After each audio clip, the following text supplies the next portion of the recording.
Hoy somos la única empresa formuladora en el norte argentino formada por un equipo de profesionales y administrativos capacitados para dar el mejor asesoramiento y servicio a nuestros clientes, con una visión de innovación permanente hacia el futuro y en constante crecimiento. Siner, 20 años. Buenos días a toda la audiencia, mi nombre es Javier Tonato, yo soy miembro de la sección Caña de Azúcar de la Estación Experimental, su programa de agronomía, y también participo del programa Bioenergía de la Estación Experimental. Hoy vamos a hablar un poco sobre lo que es caña de azúcar, su potencial bioenergético y su relación con la sustentabilidad. Para empezar, algunos conceptos generales. Bueno, todos estos trabajos que estamos desarrollando aquí en la Estación Experimental están enmarcados dentro de los Objetivos de Desarrollo Sustentable que tiene la FAO y recientemente estructurado en el Plan de Sustentabilidad de Agroindustria de la Estación Experimental. Para entrar un poco en tema, vamos a hablar del potencial bioenergético. Entonces es interesante conocer un poco cómo se constituye el consumo de energía primaria a nivel mundial. Como podemos ver en esta gráfica, a nivel mundial estamos apoyados de una manera muy importante en las fuentes fósiles, siendo las fuentes renovables, estas dos últimas, las que están en una menor proporción. Quizá eso parece un dato desalentador en principio, pero simplemente nos indica que hay mucho trabajo por hacer, una participación importante por ganar a través de las energías sustentables. Podríamos comentar que un 41% de la contribución de la energía renovable ha sido protagonista en el aumento de demanda del último año, ¿sí? Del aumento respectivo al año anterior, un 41% se ha cubierto con energía renovable. Y otro dato alentador es que el incremento de las emisiones de carbono han sido menores respecto al periodo anterior, solo de un 0,5% de incremento. Ahora, para ir un poco más a datos locales, la matriz energética de Argentina también refleja esta situación mundial, ¿sí? Tenemos más de un 85% de nuestras fuentes de energía que son no renovables. Por lo tanto, sacamos la misma conclusión. Hay mucho trabajo por hacer desde la bioenergía o las energías renovables. Ahora veamos, ya entremos un poco más en profundidad en la relación esta de consumo de energía y el agro. Hay un estudio muy interesante que nos muestra cómo se usa esa energía, cómo se consume esa energía en relación al agro, y lo pone en un mapa. El autor Frank en 2015 lo pone en un mapa y nos muestra cómo las zonas núcleo de actividad agrícola están fuertemente relacionadas con la demanda de energía, con el consumo de energía. También existe otro trabajo que hace unas proyecciones a futuro. ¿Cómo va a ser el consumo de energía a futuro en Argentina? Donde se pone de manifiesto que el sector agrícola y el sector transporte van a ser fuertes consumidores de energía y va a haber que suplirlos de alguna manera. Aquí es donde empezamos a relacionar ya con los cultivos energéticos, cómo proveernos de esa energía renovable. A nivel regional, en el NOA, surge como una de las principales alternativas el cultivo de caña de azúcar por sus características ecofisiológicas que nos demuestran la elevada capacidad de producción de biomasa que tiene por una serie de características, por una alta tasa de fotosíntesis diaria, una eficiencia elevada en el uso de la radiación solar, altas tasas de crecimiento del cultivo, una prolongada duración del periodo de crecimiento efectivo, asociado también a que los órganos de cosecha son vegetativos, por ende hay un menor gasto de energía metabólica en la generación de esa biomasa y en el tipo de componentes que se forman, ¿sí? Hidratos de carbono principalmente, que tienen un bajo costo, y eso le da una elevada capacidad de producción, un gran potencial bioenergético. Ahora bien, haciendo algún ejemplo rápido, un cálculo teórico que demuestre este potencial bioenergético, podríamos decir que una tonelada de caña, si consideramos la energía contenida en el azúcar, en la fibra y los residuos agrícolas de cosecha, estamos hablando de 7.400 megajoules en total que nos aportaría una tonelada de caña. Ahora, ¿cuánto nos aporta un barril de petróleo crudo? Nos aporta 5.800 megajoules. Por lo tanto, se establece esta relación que nos demuestra este potencial bioenergético, ¿sí? Por cada tonelada de caña necesitamos 1,2 barriles de crudo de petróleo para reemplazarlo. Si nosotros pensamos en un cañaveral local, haciendo un promedio rápido, podríamos hablar de 60 toneladas de caña molible por hectárea, considerando esta producción de energía a partir de sus componentes, y considerando que para producirlo, cosecharlo y transportarlo al ingenio yo tengo un gasto de energía, si consideramos ese gasto de energía, estamos hablando de que la caña de azúcar puede devolverme 15 a 20 veces el valor que yo utilizo en la producción, la cosecha y el transporte, lo cual es un balance muy alentador en principio. Ahora bien, si queremos realmente afinar esos números y hablar un poco más de situaciones específicas, y en relación con lo que comentaba Patricia hace unos instantes, tenemos que analizar los sistemas, ¿sí? Tenemos que analizar nuestros sistemas productivos, donde vamos a considerar las distintas etapas: preparación de suelo, la producción de una caña semilla, labores de plantación, manejo del cultivo, cosecha y transporte a ingenio. Para eso nosotros hemos considerado diferentes sistemas. Hemos definido dos sistemas: un sistema convencional y un sistema que le hemos llamado optimizado, con algunas mejoras de manejo agronómico y manejos tecnológicos. Estos sistemas se han definido consultando trabajos previos de otras instituciones, de la universidad, de INTA, trabajos propios. Se ha hecho una tarea muy intensiva de encuestas a productores y a ingenios, donde hemos tratado de darle forma a estos sistemas. Básicamente el sistema convencional, como característica, tiene, podríamos decir, la plantación de cañaverales en forma manual, la utilización de fuentes de nitrógeno sintéticos, específicamente urea, control químico de maleza convencional o tradicional, y cosecha mecanizada en verde. En ambos casos se ha considerado una distancia a ingenio de 30 kilómetros y una cosecha mecanizada en verde. El rendimiento cultural que se espera de este tipo de sistema convencional es de 60 toneladas por hectárea. Por otro lado, en un sistema donde se han realizado una serie de ajustes y de mejoras, hemos introducido lo que es plantación mecanizada, fuente de nitrógeno sintético a partir de nitrato de amonio calcáreo, y control químico de maleza con un espectro nuevo de herbicidas, ¿sí? Con nuevas alternativas.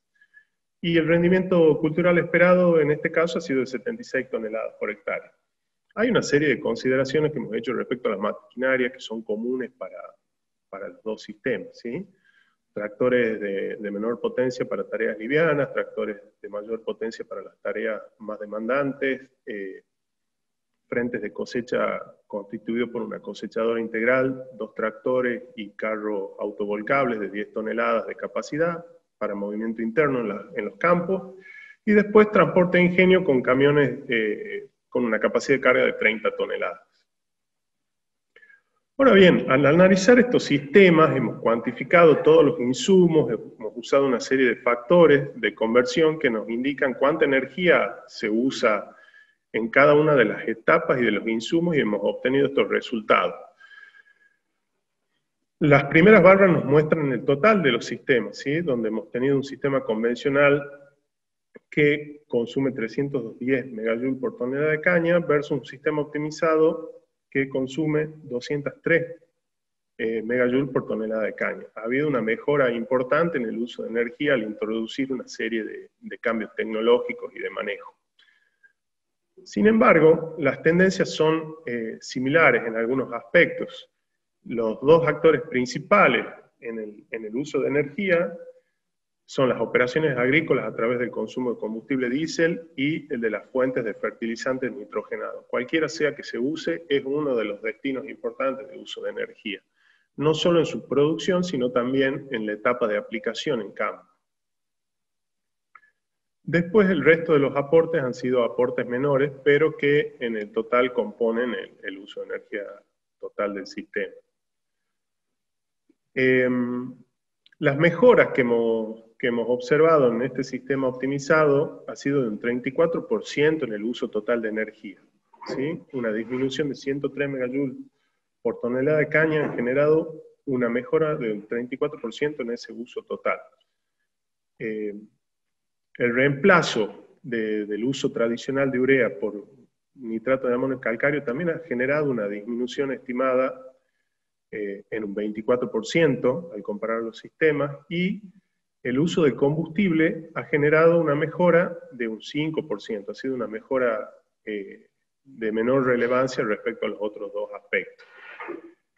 Si bien el cambio de sistema, al pasar una consideración importante es que al pasar a un sistema optimizado, hay un incremento de rendimiento, por lo tanto, el uso de combustible tiene un menor impacto, porque al obtener un mayor rendimiento de caña y referirlo a ese rendimiento de caña, hay una dilución de este efecto del consumo de combustible. Para destacar, podríamos decir que tenemos un menor uso de energía cuando se emplea el nitrato de amonio calcáreo como fertilizante, ya que no solo utiliza menor energía en su proceso de síntesis, sino que también está asociado a un menor uso de energía en la aplicación. Al ser aplicado en superficie, al tener una menor volatilidad, permite trabajar con máquinas de mayor capacidad de trabajo y menor requerimiento de potencia, versus a una urea tradicional que tiene que ser incorporada en suelo. Reemplazar la plantación manual por la plantación mecanizada produce un aumento de combustible, ¿sí? Un aumento en el uso de combustible diésel, pero al ser referido a la producción de caña es donde este efecto se diluye. Al tener un mayor rendimiento, se diluye. El menor uso de energía en el sistema optimizado es lógico, como decíamos recién, porque está asociado a una mayor productividad, y otro aspecto que es importante destacar, que los cambios en los tipos, la clase de herbicidas que se usan y en las dosis, genera una contribución menor desde el punto de vista de energía, ¿sí? Hemos cambiado el espectro de herbicidas, hemos mejorado en 1 megajoule por tonelada de caña, pero hay un efecto muy importante sobre el impacto ambiental, que es el de la cantidad de ingrediente activo que se usa por hectárea. Al cambiar el espectro de herbicidas, hemos logrado disminuir en 13 kilos de ingrediente activo por hectárea, lo cual es sumamente interesante a la hora de un análisis de sustentabilidad integral. Volvamos un poco a lo que era la composición, el potencial de nuestros cañaverales, para ir entrando en otro tema que ya es relacionado a los aportes de carbono, a los flujos de carbono del sistema. Recién Patricia nos mencionaba que uno de los indicadores es la huella de carbono, una de las huellas ambientales. Entonces, las estimaciones de los flujos de carbono toman relevancia en estos temas de sustentabilidad. Cuando analizamos la biomasa que nos aporta el cultivo, ¿sí?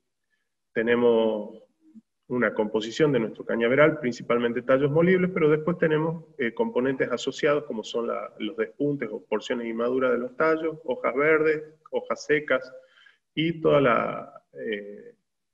los órganos subterráneos de la planta, raíces y cepas.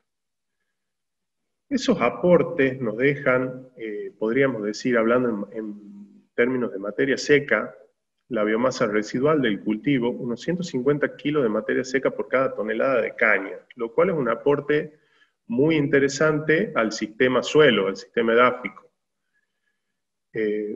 Asociado, bueno, a los otros componentes que tiene el cultivo, ¿sí? Pero ahora me interesaría que nos quedemos con este dato de la biomasa residual que aportamos. ¿Por qué Esto va a ser el punto de partida para estimar de alguna forma el flujo de carbono en nuestro sistema. ¿Qué es lo que hemos hecho? Hemos hecho un ejercicio donde hemos tomado, como decíamos, un cañaveral modelo de Tucumán, con una producción de 60 toneladas de tallo molible por hectárea, y si a eso lo ponemos en términos de carbono, significa 15,7 toneladas de carbono por hectárea y por año que se fijan en el cultivo. Cuando hacemos la cosecha, una proporción muy importante, un 52% de eso, va a industria, donde entra en un ciclo de producción de algún producto, podríamos poner como ejemplo el etanol, un biocombustible, que al ser quemado devuelve ese dióxido de carbono fijado al ambiente. Sin embargo, el mismo cultivo, el mismo cañaveral, en el ciclo siguiente, va a volver a capturar a través de la fotosíntesis ese carbono emitido, por lo tanto, entra en un ciclo que se neutraliza, ¿sí? Entra en un ciclo que el cultivo solo a través de la fotosíntesis neutraliza la liberación de la quema del combustible. Ahora veamos qué pasa con el resto de los componentes de nuestro cañaveral. Cuando hablamos del residuo agrícola de cosecha, las cepas y raíces, estamos hablando de un 48% del componente de nuestro cañaveral. Eso genera un aporte muy importante de biomasa, de materia seca, que entra ya a formar parte del sistema suelo, del sistema edáfico. Ahí, a través de un proceso de humificación, va a haber un proceso de descomposición microbiana, donde va a haber respiración, por lo tanto liberación de dióxido de carbono al ambiente. Pero un 29% de ese carbono que yo aporto, a través de los residuos agrícolas de cosecha y de las cepas y raíces, va a pasar a formar parte del carbono orgánico del suelo, va a ser un aporte al carbono orgánico que nuestro suelo ya contiene. Nosotros hemos hecho unas estimaciones considerando un suelo promedio, un suelo frecuente de la provincia, y para estas consideraciones, que es a manera de ejemplo.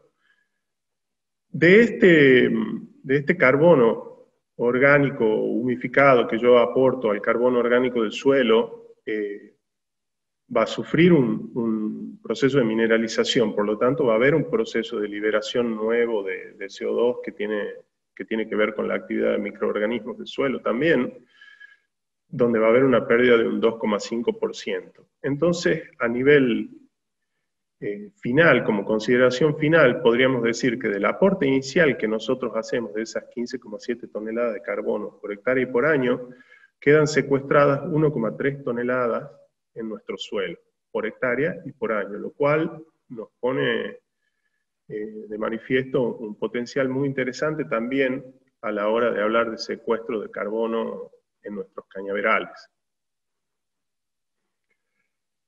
Pero bueno, como decíamos recién,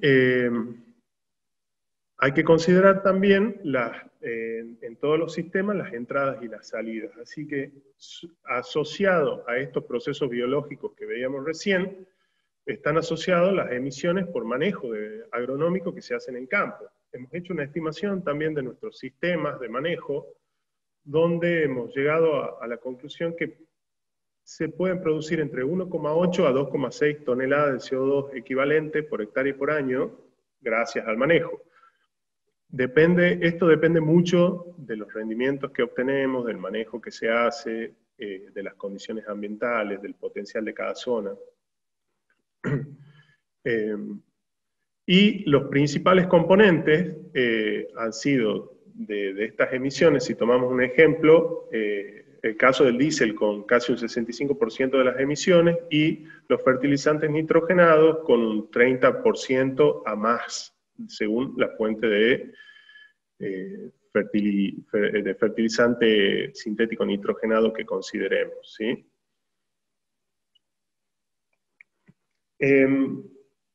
Ahora, para tener, eso ha sido quizás si quisiéramos ponerlo de una forma gráfica, una foto de un ejemplo, de un cañaveral en particular. Ahora bien, ¿Qué pasaría si nosotros llevamos estas consideraciones a nivel regional, a nivel provincia de Tucumán, a nivel región NOA? Y hemos hecho algunas consideraciones para tener una idea de la magnitud de secuestro o de fijación de carbono que podrían tener nuestros cañaverales. Hemos considerado un total de 408.000 hectáreas plantadas con caña de azúcar a nivel NOA, con distintos niveles de producción. Hemos considerado 60 toneladas de tallo molible por hectárea para el caso de Tucumán, un poco más, 70 toneladas de tallo molible por hectárea para el norte. Quizás son consideraciones un poco conservadoras, pero era a manera de hacer un ejercicio y tener una idea. Cuando transformamos esa producción y esa superficie en términos de carbono fijado, estamos hablando de más de 6.600.000 toneladas de carbono fijado por año en nuestra área cañera a nivel NOA, y si lo transformamos en términos de dióxido de carbono fijado, estamos hablando de más de 24,5 millones de toneladas de CO2 fijado en esta área cañera por año, lo cual nos da una idea de la magnitud y de la capacidad que tiene el cultivo de caña de azúcar a la hora de fijar carbono. Esto sería una determinación, una foto del momento cuando el cañaveral está para ser cosechado. Ahora bien, como decíamos recién, hay que considerar las emisiones, ¿sí? Si consideráramos las emisiones estimadas, podríamos estar hablando de unas 700.000 a 1.000.000 de toneladas de CO2 equivalente por año que se liberarían en el manejo agronómico de esta superficie.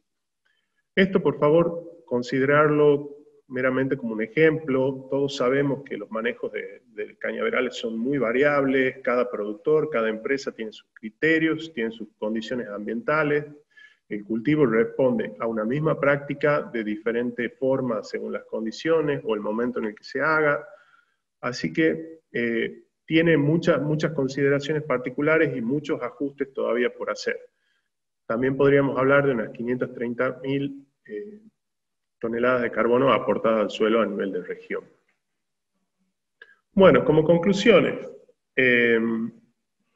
primero, destacar que la relevancia de estos estudios no es únicamente el valor absoluto de los resultados. El valor absoluto es importante, nos fija un lugar donde estamos parados, pero lo importante de esto es la identificación de los patrones, de los gradientes espaciales y su variación en el tiempo. ¿Qué está pasando?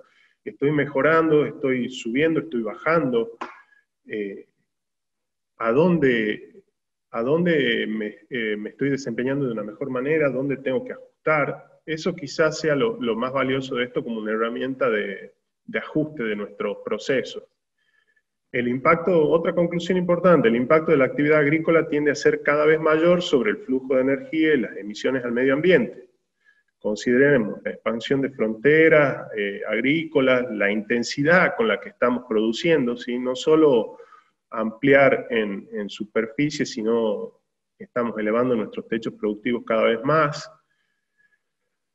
Tener una mirada siempre de eficiencia en el manejo agronómico. Hemos visto que cambios tecnológicos pueden generar impactos muy importantes en el uso de energía, en ahorro de uso de energía, en impactos al medio ambiente, en emisiones.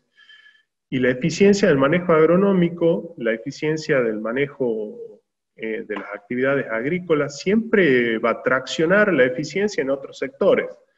Tengamos en cuenta que cuando tenemos un sector que es muy eficiente, también demanda eficiencia a los sectores relacionados. Así que el agro siempre se ha caracterizado por ser un sector que está constantemente en evolución, en movimiento, ajustando constantemente sus labores, sus procesos, y estamos convencidos de que eso tracciona a otros sectores.